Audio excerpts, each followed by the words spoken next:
எல்லாருக்கும் வணக்கம். எங்க ஆளுமை மிக்க தலைவர் டத்தோ திரு ராதாரவி அவர்கள் தலைமையில நாங்க இந்த வாட்டி தேர்தல் நிற்கிறோம். முதல்ல ஒரு முக்கியமான விஷயத்தை தெரிவிச்சுக்க விரும்புறேன். ஃபர்ஸ்ட் நம்ம இப்ப இந்த மாதிரி பிரஸ்ஸை கூப்பிடணும். இது எங்க டப்பிங் யூனியனுக்குள்ள நடக்கிற தேர்தல். ஜென்ரலா எங்க மெம்பர்ஸ்குள்ள தான் சொல்லுவோம், எங்க மெம்பர்ஸ்குள்ள தான் பேசிட்டு இருக்கோம். பிரஸ்ஸை கூப்பிட்டு வெளியில சொல்லணும்னு விருப்பம் இல்லை. ஆனால் எங்க கூடவே இருந்துட்டு இன்னைக்கு துரோகிகள் மாதிரி எதிரில் போய் நிற்கிறவங்க அவங்க முதல்ல வெளியில தெருவில் இறங்கி இல்லாததையும் பொல்லாததையும் சொல்லியிருக்காங்க. அந்த பொய்களை உடச்சி விடணும். நாங்க விளக்கம் கொடுக்க வரல, பொய்களை உடச்சி விடணும். ஒண்ணு. ரெண்டு, இவருக்கு எதிராக நின்றுகிட்டு ஆனா இவர் ஆசீர்வாதத்தை வாங்கிக்கிட்டே நாங்க அவரு தான் எங்களை நிக்க சொன்னாருலாம் சொல்லிட்டு அதெல்லாம் இந்த மாதிரி நிறைய பொய்கள் இருக்கு. இதை உடச்சி விடுறதுக்கு தான் முதல்ல இந்த இது. அண்ட் ஆளுமை அப்படின்னா ஒரே ஒரு இஸ் ஈக்குவல் டு அப்படின்ட்டு ஒரு இது போட்டா அது டத்தோ ராதாரவி அண்ணன் மட்டும்தான். வேற யாரெல்லாம் இங்க ஆளுமை சொல்ல முடியாது. ஸோ முதல்ல ஃபர்ஸ்ட் அவங்க துர்காக்கா வைஸ் பிரசிடென்ட். துர்காக்கா லெஜெண்டரி டப்பிங் ஆர்டிஸ்ட். அவங்க வைஸ் பிரசிடென்ட் ஆல்ரெடி இருந்தாங்க, இப்போ மறுபடியும் vice president. Mohankumar Devanarayanan sir legendary dubbing writer and dubbing artist. அவங்களுடைய சன் அவர் முன்னாடியே இருந்திருக்காரு, இப்ப மறுபடியும் வராரு. மாலா மாமி ஆரம்பத்துல இருந்து ரவி அண்ணன் கூடவே இருந்து, அதாவது 36 வருஷம் கூடவே இருந்தேன்னு சில பேர் சொல்றாங்கல்ல, இவங்க தான் 36 வருஷம் அதுக்கு முன்னாடி இருந்தும் கூட இருக்காங்க. மற்றபடி எங்க panel Amy madam joint secretary, Shibu, Dada Saheb Phalke விருது வாங்கின ஒரு ஷிபு, பிரபாகர் அவர் கமிட்டி மெம்பர், அப்புறம் குமரேசன் எங்க ஜாயிண்ட் செக்ரட்டரி குமரேசன், யோகலட்சுமி, ஷாஜிதா, பல பேருடைய அவங்களுடைய பல பொறாமைகளுக்கு இலக்கணமான ஷாஜிதா, பாரதி, எல்லாருமே இவங்க எல்லாம் எங்க பேனல். சோ இதெல்லாம் எங்க பேனல் லிஸ்ட் உங்களுக்கு கொடுக்குறேன். மாமி நீங்க என்ன சொல்லணுமோ பேசுங்க. எல்லாருக்கும் வணக்கம். அதாவது இந்த டப்பிங் யூனியன் இந்த அளவுக்கு டப்பிங் மெம்பருக்கு இவ்வளவு ஒரு உரிமை கிடைச்சிருக்கு, சலுகை கிடைச்சிருக்கு, எல்லாருமே இப்போ சந்தோஷமா இருக்கோம், நல்ல வசதியோட இருக்கோம்னா அதுக்கு ஒரே காரணம் எங்களுடைய தலைவர் மட்டும்தான். ஏன்னா ஆரம்ப காலத்துல நாங்க வந்தப்போ 5 ரூபா கன்வென்ஸ் தான் கொடுப்பாங்க, காலையில இருந்து சாயந்தரம் வரைக்கும் உட்கார்ந்துட்டு இருக்கோம். ஆனா எங்க தலைவர் வந்ததுக்கு அப்புறம் அப்படி உட்கார வைக்க கூடாது, 1 மணி நேரத்துக்கு மேல ஆச்சுன்னா நீங்க சம்பளம் கொடுக்கணும்னு ஒரு கண்டிஷனை போட்டாரு. அதுக்கப்புறத்துல எங்க சம்பளத்தை கொஞ்சமா ஏத்தி இன்னைக்கு டப்பிங் ஆர்டிஸ்ட் அத்தனை பேர் ஒரு பிட்ஸ் பேசுறவங்க கூட அவ்வளவு அமௌண்ட் வாங்குறாங்கன்னா அது எல்லாத்துக்கும் மூல காரணம் எங்களுடைய தலைவர் தான். எதிரணி என்ன வேணாலும் பேசிட்டு போட்டோம், ஜெயிக்க போறது நாங்க தான், எங்களுடைய அணி மட்டும்தான். அதனால எங்களுக்கு எந்தவித கவலையும் கிடையாது. அவங்களுக்கு தோத்துற போறோமோங்கிறத அவர் ஏக்கத்துல தான் அந்த மாதிரி பேசிக்கிட்டு இருக்காங்க. பேசட்டும், எவ்வளவு வேணாலும் பேசட்டும். அவங்க பேச எங்களுடைய புகழ் தான் ஏறிக்கிட்டே போகுது. அதனால எங்களுக்கு அதை பத்தி கவலையே இல்லை. என்னைக்குமே ஜெயிக்க போறது எங்களுடைய தலைவரோட அணி தான் ஜெயிக்கும். வணக்கம். தேங்க்யூ. துர்காக்கா. எல்லாருக்கும் வணக்கம். திரு டத்தோ ராதாரவி அவர்கள் இப்போ இல்லை, 40 வருஷமாவே எனக்கு நல்ல பழக்கம். என்ன இந்த யூனியன்ல சேர்த்தது அவர் தான், என்னை லைஃப் மெம்பர் ஆக்குனது அவர் தான், அதுக்கு அந்த பணத்தை கட்டினது கூட அவர் தான். அவர் இல்லைன்னா எங்க டப்பிங் யூனியனே கிடையாது. இது மட்டும் உண்மையான விஷயம். ஏன்னா இதுக்கு முன்னாடி நாங்க டப்பிங் பேசும்போது எத்தனையோ படங்களுக்கு சம்பளம் கொடுக்காம ஏமாத்திடுவாங்க, நிறைய பேர் ஏமாத்திடுவாங்க. இந்த டப்பிங் பேசும்போது ஸ்பாட் பேமெண்ட் கொடுக்கணும்னு கொண்டு வந்தது அவர் தான், எங்க தலைவர் தான். இன்னொன்னு இப்போ இந்த சங்க வழி சம்பளம்னு கொண்டு வந்தது அவர் தான். இதனால என்னன்னா எல்லாருக்கும் சம்பளம் போய் சேருது, உண்மையா போய் சேருது, யாரும் ஏமாத்தப்படல. இன்னொன்னு ஒண்ணு நான் சொல்றேன், உறுப்பினர்களுக்கு எவ்வளவு நம்பிக்கை இருந்தா இத்தனை வருஷமா அவரை தேர்ந்தெடுப்பாங்க தலைவர். ஒரு குழந்தைய நம்ம மேல தூக்கி போடுறோம்னா அது சிரிக்கும், ஏன்னா அவங்க அப்பா எப்படியும் புடிச்சிடுவாருங்கிற ஒரு நம்பிக்கை. அந்த நம்பிக்கை தான் எங்க உறுப்பினர்கள் எல்லாருக்குமே இருக்கு. அப்படி எத்தனையோ பண்ணிருக்காருங்க. அவர் பண்ணதுக்கு கணக்கே சொல்ல முடியாது. இப்ப ஊக்கத்தொகை மாசம் 1000 ரூபாய் 99 பேருக்கு, அப்படின்னா மாசத்துக்கு 1 லட்சம் ரூபாய் கொடுக்குறவங்க. வருஷத்துக்கு ஒரு தடவை ஒரு 5 பேருக்கோ 6 பேருக்கோ 75 வயசு தாண்டவங்களுக்கு 1 லட்சம் ரூபாய் கொடுக்குறாங்க. அவங்கள கௌரவிச்சு அவங்களுக்கு 1 லட்சம் ரூபாய் கொடுக்குறோம். இது எல்லாமே என்னங்க? எப்படி வருது? அவர் பண்ணாத நல்லது இல்ல. இன்று இன்று இன்னைக்கு கூட அவரு என்ன பண்ணணும், வேற என்னென்ன பண்ண முடியும், எப்பவுமே ஒண்ணுதான் சொல்லுவாரு, குடும்பம். டப்பிங் யூனியன்ங்கிறது நம்ம குடும்பம்னு. எத்தனை துரோகிகள் இருந்தாலும், எத்தனை பேர் இருந்தாலும், எத்தனை பேர் இதுல இருந்து போனாலும் அவர் கவலையே பட்டது கிடையாது. அவங்கள மறுபடியும் கூப்பிட்டு கூட பேசுவாருங்க. அந்த அளவுக்கு ஒரு பாக்குறதுக்கு ஆள் அப்படி இருப்பாரே தவிர ரொம்ப சின்ன குழந்தை அவரு. அவர் மனசு ரொம்ப ரொம்ப குழந்தைத்தனமான ஒரு ஆள் அவரு. இதுக்கு மேல சொல்றதுக்கு என்னன்னு எனக்கு தெரியல.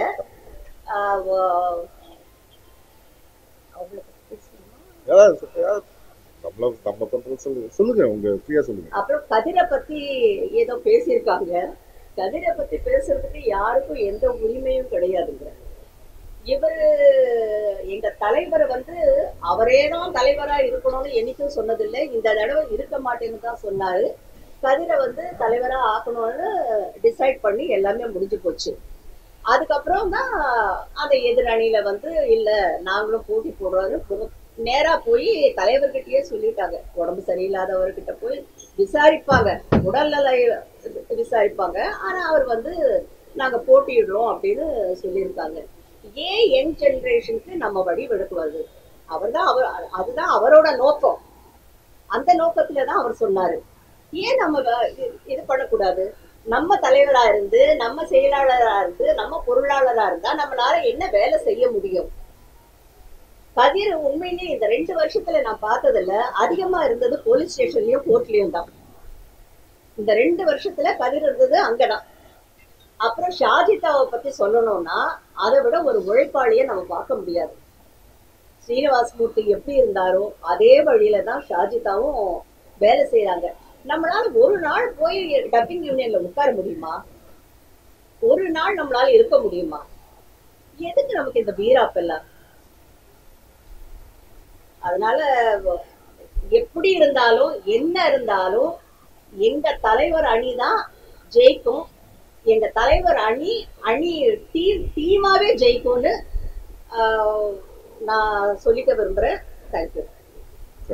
மோகன். எல்லாருக்கும் வணக்கம். என்னென்ன சொல்லணுமோ எல்லாமே மனமொழி சொல்லிட்டு சொல்லிட்டு அதுக்கு மேல சொல்றதுக்கு வேற எதுவும் கிடையாது. இன்னொன்று துர்காக்கா சொன்னாங்க, மாதிரி வயதானவர்களுக்கு வந்து ஒரு மாசம் 1000 ரூபாய் ஊக்கத்தொகை அப்படின்னு ஒன்று கொடுத்துட்டு இருக்கோம். மாதிரி வருடத்துக்கு ஒரு முறை வந்து 75 வயசுக்கு மேல கடந்தவங்களுக்கு 1 லட்சம் ரூபாய் கொடுக்குறது. இதுல குறிப்பா என்ன சொல்லணும்னா, மற்ற யூனியன்கள்ல வந்து ரிட்டையர்மெண்ட் இருக்கு. எங்க யூனியன்ல பொறுத்த வரைக்கும் ரிட்டையர்மெண்ட் கிடையாது. ஏன்னா 80 வயசுக்கு மேல இருக்கிற ஒருத்தர் கூட வாய்ப்பு கிடைக்கலாம். திடீர்னு ஒரு இயக்குனர் வந்து 80 வயசுக்கு மேல ஒருத்தர் நடிச்சிருக்காரு, அவருக்கு அதே அந்த ஏஜ்ல ஒரு வாய்ஸ் வேணும் அப்படிங்கிற போது அந்த வாய்ஸ் தான் கொடுத்தாரு. மற்ற ஒரு 50 வயசுல இருக்கவங்க 60 வயசுல இருக்கவங்க பேசினாக்க ஒரு மெமிக்ரி மாதிரி தான் இருக்கும்.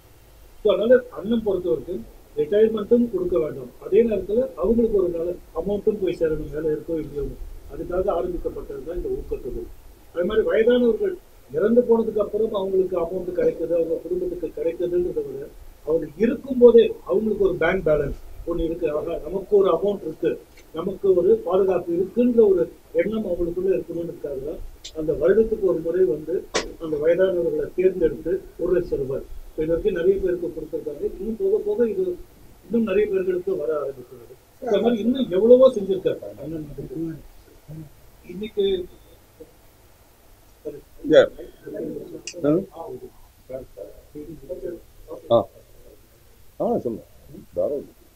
அதே மாதிரி இன்னொன்னு, இந்த எதிரணியில எல்லாரும் குரல் கொடுத்துருக்காங்க. எவ்வளவு கஷ்டப்பட்டு அண்ணனால உருவாக்கப்பட்டது எங்களோட டப்பிங் யூனியன் விளையாட்டு. அதை கட்டுறதுக்கு அண்ணன் எவ்வளவு சம்மந்தப்பட்டிருக்காரு. அத்தனையும் டப்பிங் ஆர்டிஸ்டுகளோட உழைப்பு, அவங்களோட காசு. அதை கட்டி அழகு பார்த்தேன். ஆனா எதிரணியில அந்த கட்டடத்தை எப்படியாவது இடிக்கணும்னு தாய் வீட்டை இடிக்க வச்சு சந்தோஷப்பட்டுட்டு, ஆனால் அப்போ அண்ணன் சொல்லப்பட்டு திரும்பவும் அந்த கட்டிடத்தை கட்டி கூடிய சீக்கிரம் அந்த கட்டிடம் திறக்க போகுது. அவங்க கண்ணெல்லாம் மண்ணு பூவதான் போகும். இதனால அண்ணன் சொல்வார்.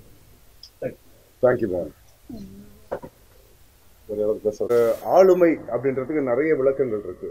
அதுல ஒரு விளக்கம், இன்னொரு விளக்கம் என்னன்னா, தான் மட்டுமே மூச்சு பிடிச்சி தப்பு தப்புன்னு பேசுறது கிடையாது ஆளுமை. கூட இருக்கிறவங்கள பேச விட்டுட்டு கடைசியில் ஒருத்தர் பேசுறாரு பாருங்க. ஏன்னா அவர் சொன்னார், எல்லாரும் மற்றவங்களாம் பேச சொல்கிறோம், நான் கடைசியில் பேசுகிறேன் அப்படின்னு. அதுதான் ஆளுமை, இதுவும் ஆளுமை தான். அப்புறம் இன்னும் ஒருத்தரை பற்றி சொல்ல விரும்புகிறேன், சதீஷ். இந்த சதீஷை பற்றி தான் அவங்க நிறைய வந்து அப்படியே இது பண்ணிருக்காங்க. முன்னாடி வாப்பா.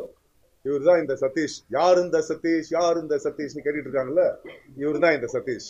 இப்போ துர்கா மோகன்லாம் சொன்னாங்கல்ல, ஒரு 1000 ரூபாய் வந்து 99 பேருக்கு மாசம் நாங்கள் அனுப்புறோம் அப்படின்னு.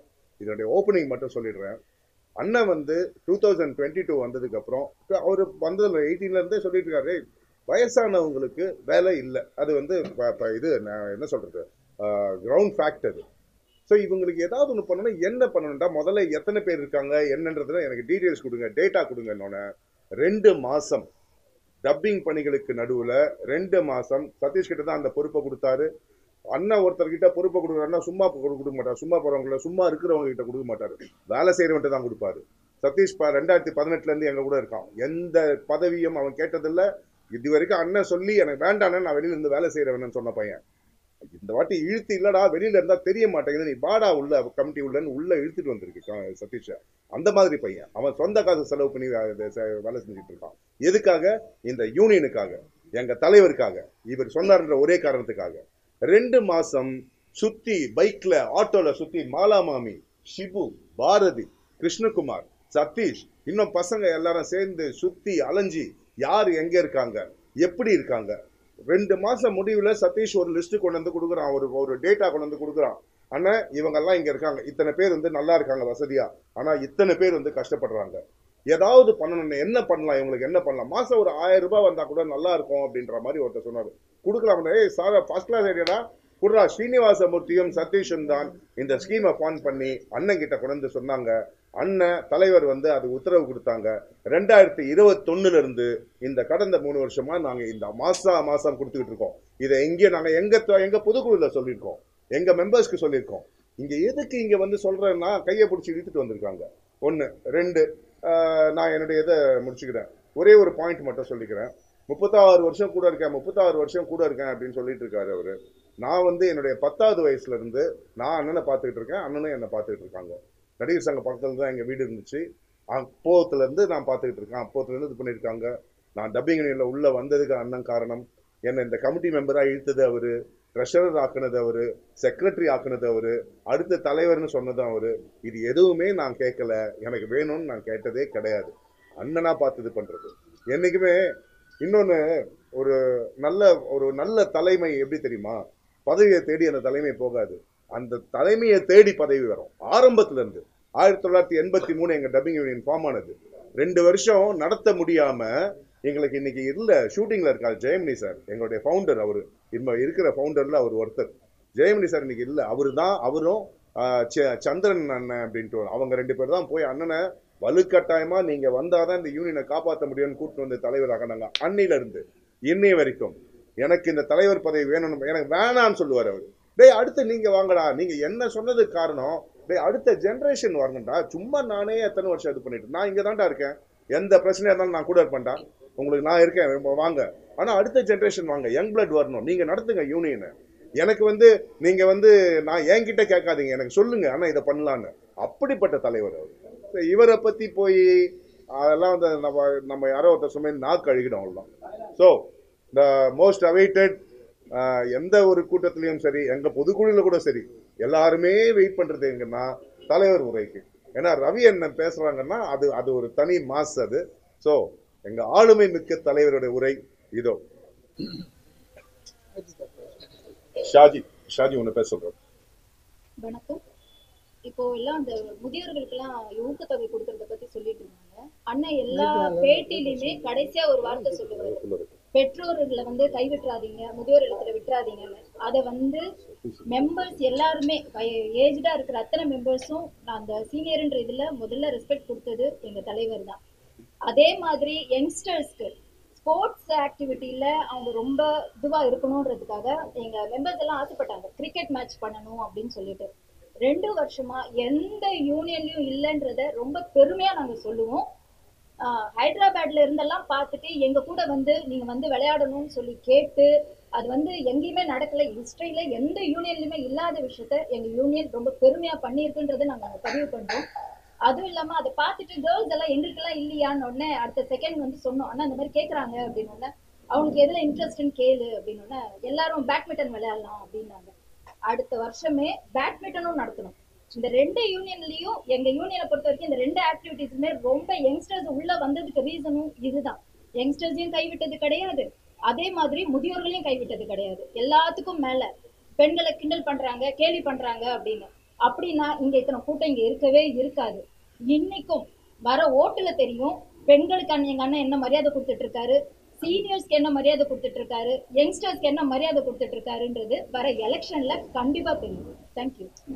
தலைவருடைய வழிகாட்டுதல் படி ஒரே செகண்ட் இந்த கிரிக்கெட் இப்ப சொன்னாங்கல்ல, அதையும் இன்ட்ரடியூஸ் பண்ணது சதீஷ் தான்.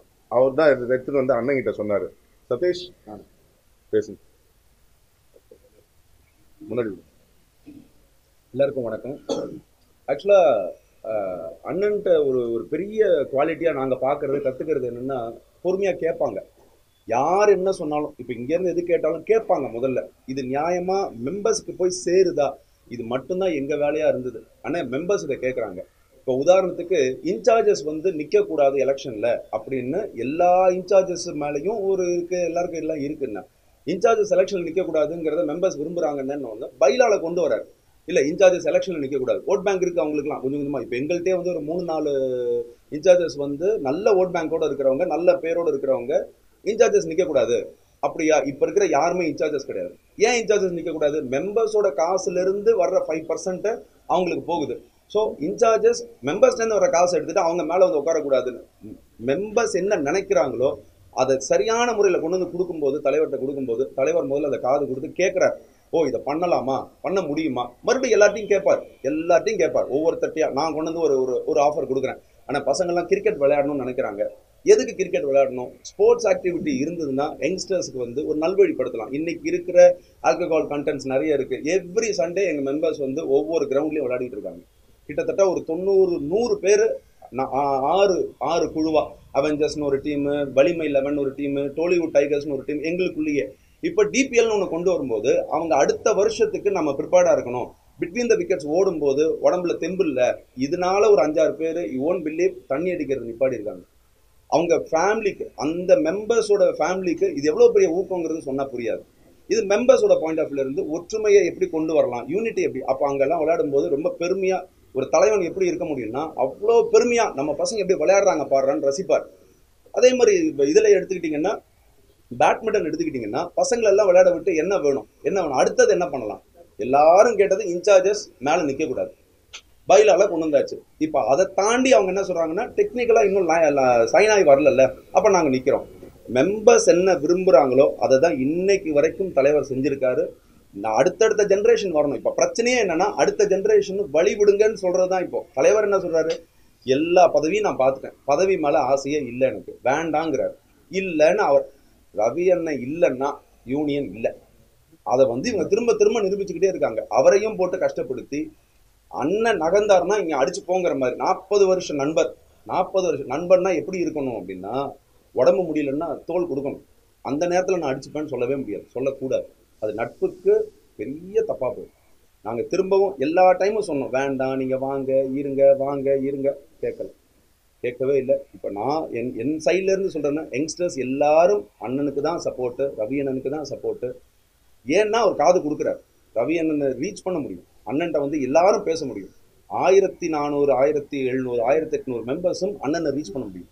எப்போ வேணாலும் ரீச் பண்ண முடியும். எந்த விஷயமா இருந்தாலும் நைட்டு 12 மணிக்கு மெம்பர்ஸ் ஃபோன் பண்ணி அண்ணன்கிட்ட பேச முடியும்னா, இந்த மாதிரி ஒரு செலிபிரிட்டிகிட்ட நெருங்கவே முடியாதுங்க. I can challenge any one. எங்கள் மெம்பர்ஸ் எப்போ வேணாலும் ஃபோன் பண்ணி ஒருத்தரை பற்றி பேச முடியும். இல்லைங்க எனக்கு இந்த பிரச்சனை இருக்குது, மெம்பர்ஸ்க்கு இந்த இஷ்யூஸ் இருக்குன்னா உடனே அடுத்த கமிட்டியில் என்ன பிரச்சனைன்னு பாருங்கடாங்கிறார்.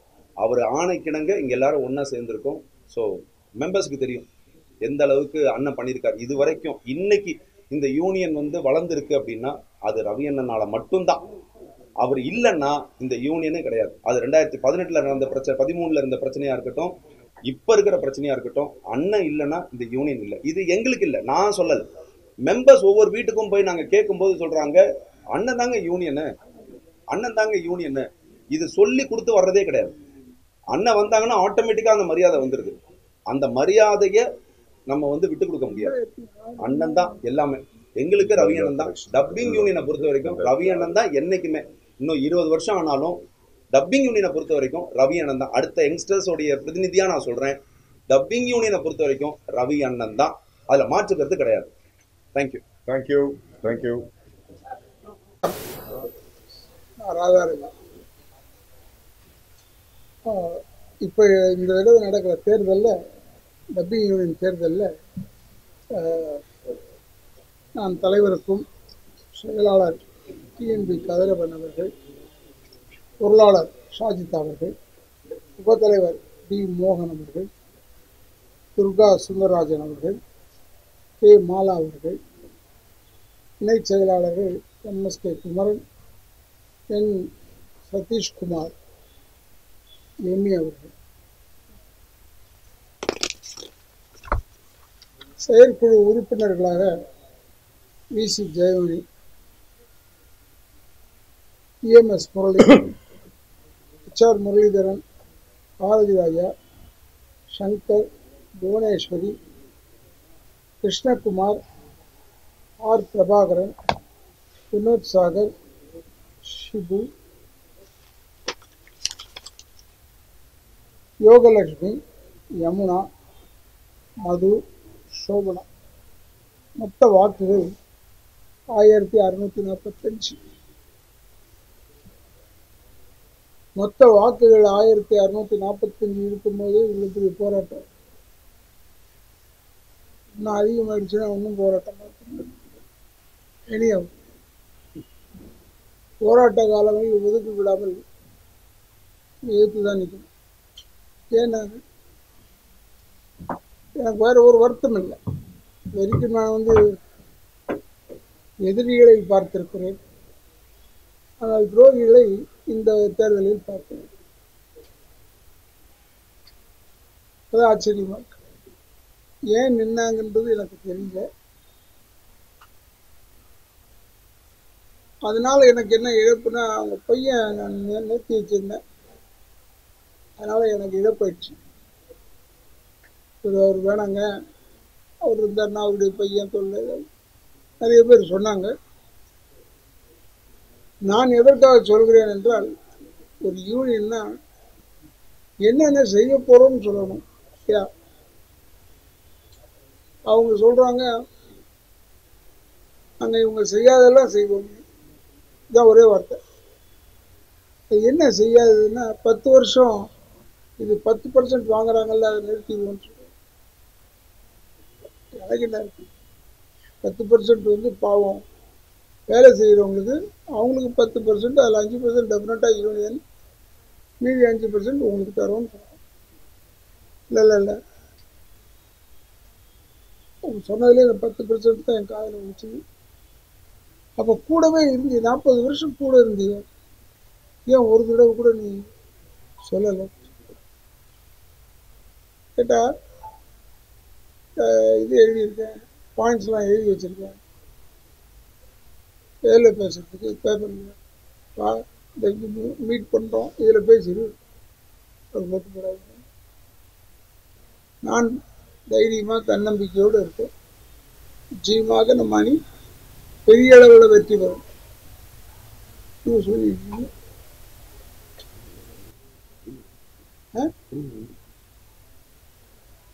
இருந்தாலும் நாங்கள் எல்லாமே புது முகத்தை கொஞ்சம் பேர் நிறுத்துகிறோம், பழைய முகத்தை கொஞ்சம் பேர் நிறுத்துகிறோம்.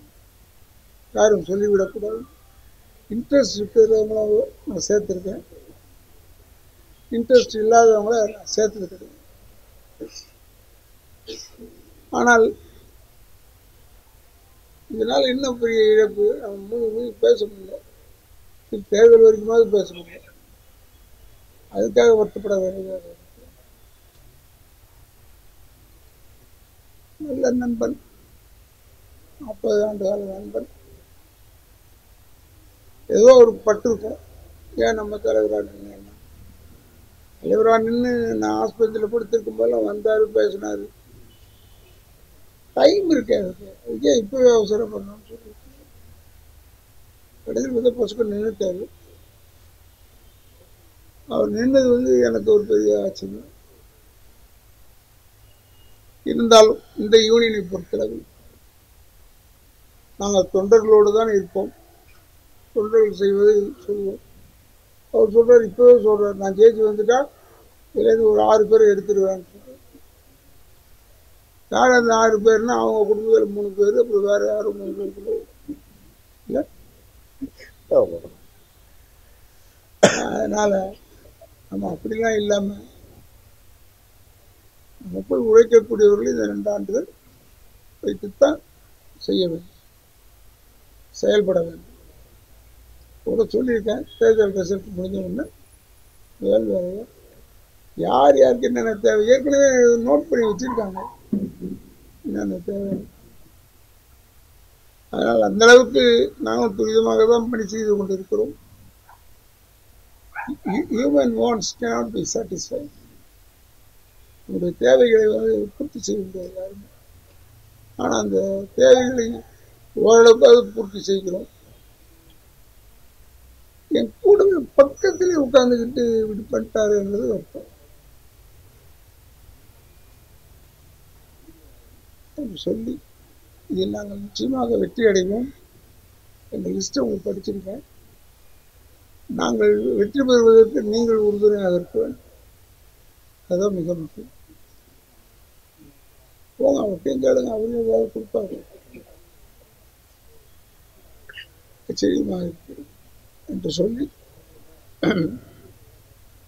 இந்த முறையும் எனக்கு வாக்களித்து ராதா ரவி தலைமையிலான யூனியன் கம்ப்ளீட்டாக வெற்றி வந்தது. இதை சொன்னது எனக்கு சந்தோஷம் என்று சொல்லி விடைபெறுகிறேன். நன்றி, வணக்கம்.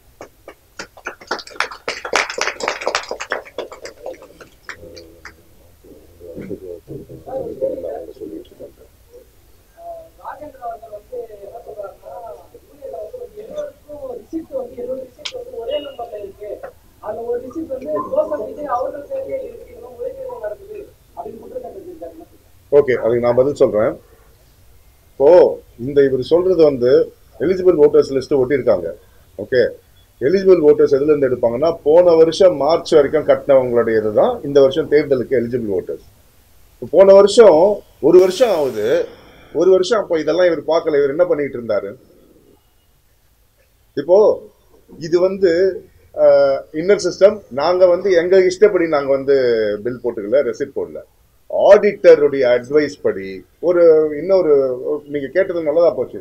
ஹெரான் முரளி இருக்கார வரலையா? ஓகே, ஹெரான் ராமசாமி நாடக கலைஞர், அவருடைய மகன் ஹெரான் முரளி எங்க கூட தான் ஆல்ரெடி பாடியில இருந்தாரு.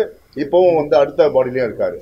அவரு கடந்த 4 வருஷமா அவர் என்ன பண்றாருன்னா, ஒவ்வொரு வருஷமும் சந்தா கூட கட்ட முடியாம இருக்காங்கல்ல, அந்த மாதிரி ஆளுங்களுக்கு நம்ம போடுவோன்ட்டு 15,000 ரூபாய் டொனேட் பண்ணிட்டு இருக்காரு. இது கமிட்டி மீட்டிங்ல தெரியும். அத்தனை மீட்டிங்ல ராஜேந்திரன் சார் இருந்திருக்காரு. ஆனா இதெல்லாம் ஏன் மறந்துட்டாருன்னு தெரியல. ஜோசப் விஜய்க்கு அவர் கட்டியிருக்காருன்னு என்ன விஷயம்னா, அப்போ அந்த லாஸ்ட் இயர் லிஸ்ட் பாக்குறப்போ அப்போ விஜய் அப்ப இன்னும் கட்டல அந்த டைம்ல. அப்போ இவர் என்ன சொன்னாரு, எனக்கு ஒரு சின்ன ஆசை, நான் வாண்டிங்கா சொல்றேன், எனக்கு விஜய் இது கட்டிடுங்க. ஒருவேளை விஜய் சார் கட்டினார்னா அதை வேற யாருக்காவது யாரு கட்ட முடியல அவங்களுக்கு கட்டிடுங்க, என்னுடைய இது ஆசை, அது போடுங்கன்னு அவரு வெல்லிங்ல இது பண்ணாரு. இவரு விஜய்க்கு கட்டியிருக்கேன்னு ராஜேந்திரன் சார் சொல்றாரு. இன்னொரு விஷயம் அவருக்கு அப்போ நான் சொல்றேன், 40 வருஷம் கூட இருந்து எதுவுமே கத்துக்கல, எந்த விஷயமே தெரியாதுன்றதுக்கு இது ஒரு உதாரணம். ஸ்ருதி ஹாசன் எங்க மெம்பர், சிங்கர் கார்த்தி எங்க மெம்பர். அவங்க மெம்பர் ஆனதுல இருந்து அவங்க மெம்பர் ஆகணும்னு மெம்பர் ஆகல. அவங்க ஒரு படத்தை பேசணும்னு வந்தாங்க, மெம்பர் ஆயிட்டு பேசுங்கன்னு தலைவர் சொன்னாங்க, மெம்பர் ஆனாங்க. மெம்பருக்கு ப்ரொடியூசர் காசு கட்டினாங்க. இவங்களுக்கு மெம்பர் டப்பிங் யூனியன் மெம்பர் ஆகணும்னு ஆசைப்பட்டுலாம் அவங்க வரல. அதனால அதை பத்தி அவங்களுக்கு பெருசா இருக்காது. ஆனால் அவங்க 2 பேருக்கும், ஸ்ருதி ஹாசனுக்கும் சரி கார்த்திக்குக்கும் சரி, அவங்க சேர்ந்ததுல இருந்து இந்த அத்தனை வருஷமும் நான் 200 ரூபாய் கட்டிட்டு இருக்கேன் சந்தா. என்ன அவங்களால சந்தா கட்ட முடியாதனால கட்டுறேன் நானே கிடையாது. இது ஒரு பெருமை, எங்களுக்கு இருக்கிற பெருமை. இவங்க எங்க யூனியன் மெம்பருங்கிறது.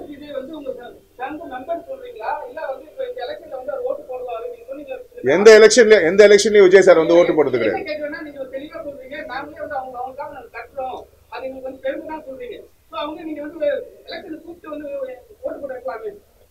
எங்க ஓட்டுங்கிறது அவருடைய உரிமை, ஒவ்வொருத்தருடைய உரிமை, அத கடமை. அது யாருக்காக? சங்கத்துக்காகவும் ஓட்டு போடுங்கன்னு நாங்க சொல்லுவோம். ஓகே, நான் வர வேண்டியது அவங்களுடைய உரிமையும் கடமையும்.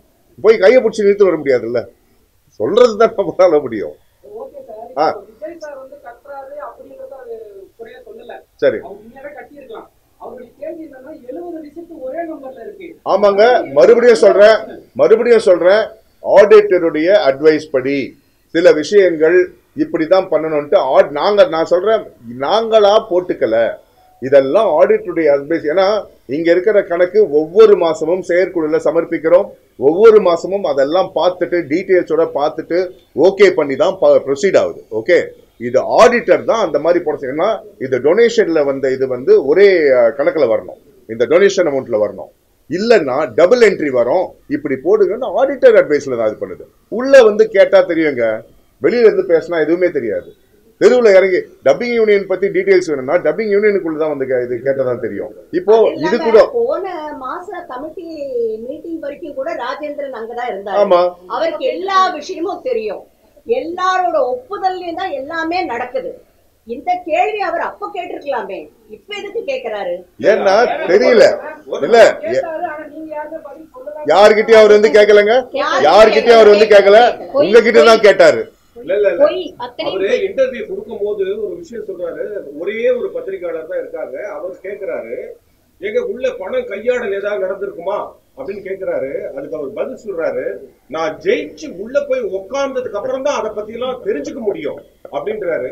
இவ்வளவு நாள் என்ன அவர் குடல் செயலியா உட்கார்ந்து இருந்தாரு, கமிட்டியில தான் உட்கார்ந்து இருந்தாரு.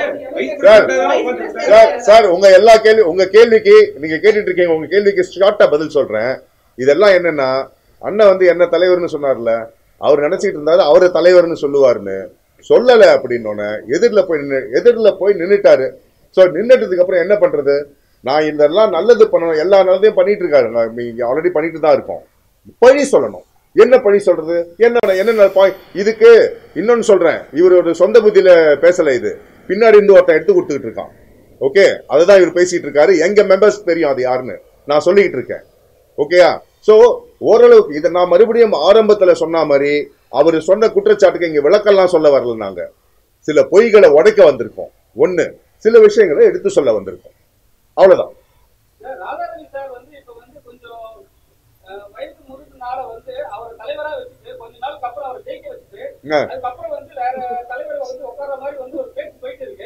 இருங்க வேற தலைவர்னா யாரு? என்னங்க அதுதான் கேக்குறேன்.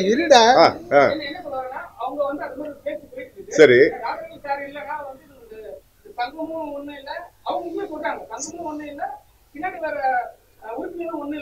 சரி, ராதாரவி சார் கோழை இல்லைங்க, ராதாரவி சார் கோழை இல்ல. நான் இப்ப வரேன், நான் வர மாதிரி வரேன், 2 மாசம் கழிச்சதுக்கு அப்புறம் கதிர் நீ வா, இல்ல துர்கா நீ வா அப்படின்னு சொல்றதுக்கு அவர் கோழை கிடையாது. அவரே நேரடியா சொல்லுவாரு, அது ராஜேந்திரன் சார் வாய் மூலமா சொல்ல வேண்டிய அவசியமே இல்லை.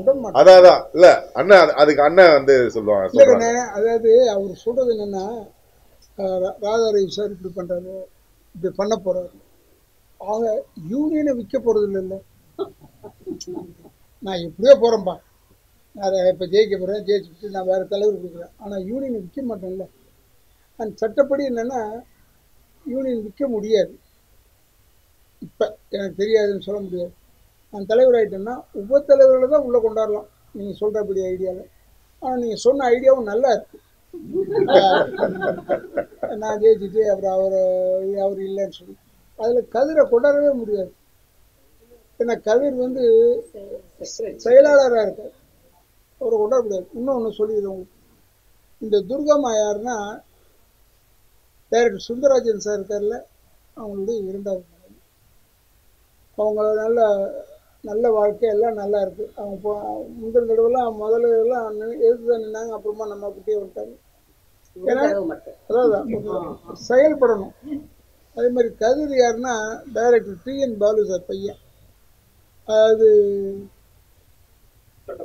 சட்டமேன் கையில் படம் எடுத்தாங்கல்ல, அவருடைய பையன். இப்போ நான் நினச்சிக்கிட்டேன், அப்பா இனிமேல் வரும்போது அவங்க வீட்டுக்காரு அவங்க அப்பா எல்லாரும் அவங்க ஸ்கூல் அட்மிஷன் மாதிரி ஆயிடுச்சு. அண்ட் ஒன் மோர் திங், இதில் யாருமே சோடையானவர்கள் கிடையாது. அவர் ஆக்கிடுவார் இவர் ஆக்கிடுவார்னா அது அவருடைய ஐடியாவாக இருக்கலாம். ஆக்க முடியுன்ற சட்டம் இருந்தால் கூட நம்ம நான் ஏன்னா சொன்ன போன தடவை அதை அவர் தூக்கிட்டு சுமக்கிறாரு. போன தடவை சொன்னேன், இல்லைடா நான் விட்டுறேன், இன்னும் நான் ஜெயிச்சுட்டு யாரையாவது கொண்டாந்துடலான்னு நான் சொன்னேன். ஒருவேளை அது என்னுடைய எஃபெக்டாக இருக்கும். அவர் புது ஐடியா எதுவுமே வர்ற அளவுக்கு அவர் இன்னும் தேர்ச்சி பெறல.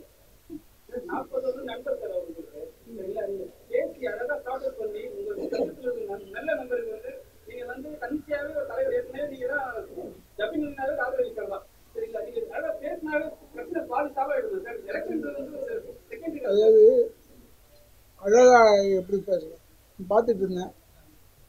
யானை குடிச்சுட்டே இருந்தது தண்ணியை. அங்கேருந்து நான் அவன் இசைக்குன்னு சொல்கிறான், உடனே தண்ணியை கையை கட்டிடுது.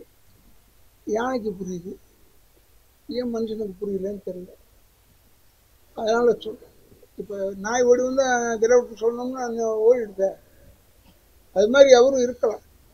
அவர் இல்லை நான் ஆசீர்வாதம் வாங்கிட்டேன். ஆசீர்வாதம் என்னது பெரிய ஆசீர்வாதம் சொன்னால் நான் நிற்கிறேன்னு சொல்கிறவங்கள நான் நிற்கக்கூடாதுன்னு சொல்லக்கூடாது. அதுதான் பேசிக்கா. அதனால் அவர் நின்னார். அவ்வளோ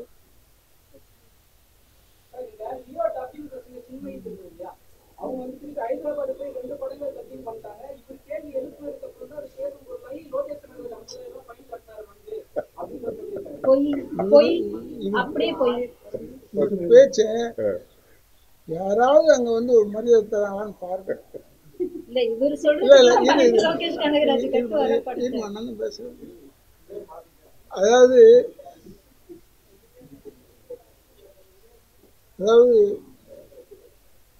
லோகேஷ் கனகராஜ் சார் தான் கொடுக்கணுன்றதே இல்லை. யார் நடிச்சாங்கன்னு பார்த்தேன், யாரும் வாங்கலையா?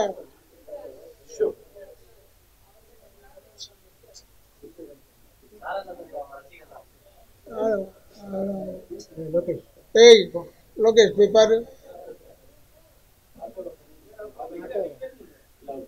பப்ளிக்கா பேசலாமா? டிஸ்டர்பன்ஸ்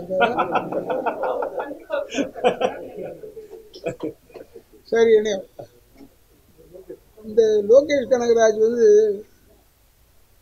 அவருக்கும் பாவம், அவருக்கும் தெரியாது. அவரு நான் மெம்பரா என்ன ரூல்ஸ் எல்லாம் தெரியாது. சொல்லிட்டாரு. இருந்தாலும் நான் ஃபோன் பண்ணுவேன்னா இன்னும் ஒத்துக்கிட்டாரு. நான் அனுப்புறேங்க அனுப்புறேன்னா அது அனுப்பிச்சுட்டு இருப்பேன். அது இவர் சொல்லி தான் அங்கே போய் சொல்லி அப்புறம் ஆச்சுன்னு சொன்னால் அந்த பெருமை அவருக்கு போகணும்னா பெருமை போட்டோம். எனக்கு ஒன்றும் இல்லை, வந்துடுச்சு காசு இவங்களுக்கு, அவ்வளோதான். எங்கேயாவது அதோட ஓவர்.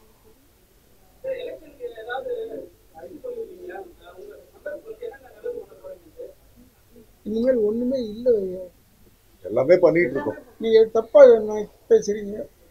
வேற ஆளுங்கிட்ட பேசுற மாதிரி ஏன் என்கிட்ட பேசக்கூடாதுன்னா, நான் இதெல்லாம் வச்சிருந்தேன்னா இந்நேரம் சொல்லியிருப்பேன். என் ஆளுங்களுக்கு இவ்வளோ கொடுக்கணும் அவ்வளோ கொடுக்கணும். ஒண்ணுமே கிடையாது. இது வேலை இருக்கு. என்ன கேக்குறாங்களோ, பெரும்பான்மையான உறுப்பினர்கள் என்ன கேக்குறாங்களோ அதை எங்க தலைவர் செய்வார் சார். நாங்க சொல்லிதான் ஓட்டு கேட்க சொல்லியிருக்காரு சார். நாங்க எல்லா எலெக்ஷன்லயும் சொல்றது, இவர் வாக்குறுதி தான் கொடுக்க மாட்டாரு, வாழ்க்கை கொடுப்பாரு, அவ்வளவுதான். ரைட்டா? என்ன வேணும் ஏங்க? 1985 இருந்து அவரு தாங்க பண்ணிட்டு இருக்காரு. அவருக்கு தெரியாதா யாருக்கு என்ன பண்ணணும்னு? எல்லாமே பண்ணி உண்மையாவே அவர் சொன்ன மாதிரி இனி பண்றதுக்கு எதுவும் இல்லை. ஒன்னே ஒண்ணுதான் இருக்கு. நாங்க போராடிட்டு இருக்கோம். அதுக்கு சின்னத்திரை யூனியனுக்குள்ள வரணும். இது எங்க உறுப்பினர்களுடைய கோரிக்கை. அது எங்க ஆளுமை மிக்க தலைவர் தலைமையில அதுவும் நடக்கும். இதை தடுக்கணுங்கிறதுக்காக தான் வேற ஒருத்தன் பின்னாடி இருந்து ஆப்ரேட் பண்றான், இவங்க இது பண்றாங்க. இன்னொன்னு ஒரு சின்ன ஒரே ஒரு விளக்கம், சின்மைய நாம் பேச விட்டேன்னு ராஜேந்திர சார் சொல்லியிருக்காரு. ஓகேயா? நாங்க பேச விடல. அப்புறம் எப்படி திருடன் எப்படி நைட்ல யாருக்கும் தெரியாம திருடுவானோ அந்த மாதிரி நைட்ல திருத்தனமா பேசினது. இதை சின்மையே ட்விட்டர்ல போட்டதுக்கு தான் எங்களுக்கு தெரிஞ்சது. ஆக்ஷன் எடுத்தோம். அண்ணன் பேசினாரு, லோகேஷ் கிட்ட அண்ணன் பேசினாரு, தலைவர் பேசினதுக்கு அப்புறம் தான் இது நடந்துச்சு. உடனே அந்த பெருமையை நான் இவர் மீடியால பேசுறத லோகேஷ் பார்த்து அப்புறம் லோகேஷ் இது பண்ணாராம். ஏன் லோகேஷ்க்கு வேற வேலை இல்ல? அவருக்கு லோகேஷ் கனகராஜுக்கு வேற வேலை இல்லையா? யார் அவரை பத்தி பேசணும்? நான் பாத்துக்கிட்டு இருக்கிறது எல்லாம் சும்மா. அதான் சொல்றேன், பொய் பேசணும். இதுல ஹைலைட் என்னன்னா, 2 மாசத்துக்கு முன்னாடி நடந்த விஷயம். அதாவது லோகேஷ் கிட்ட அண்ணன் பேசி லோகேஷ் ஒரு அமௌண்ட் எங்க யூனியனுக்கு அனுப்பிச்சது. அந்த அமௌண்ட்டும் அவர் கூடவே இருந்து கேட்டுட்டு தப்பா சொல்றாரு. ஞாபகம் இல்ல அவருக்கு. சோ ஆத்திரக்காரனுக்கு புத்தி மட்டும்பாங்க, அந்த மாதிரி தப்பு தப்பா பேசுறாரு எல்லாமே. Thank you very much.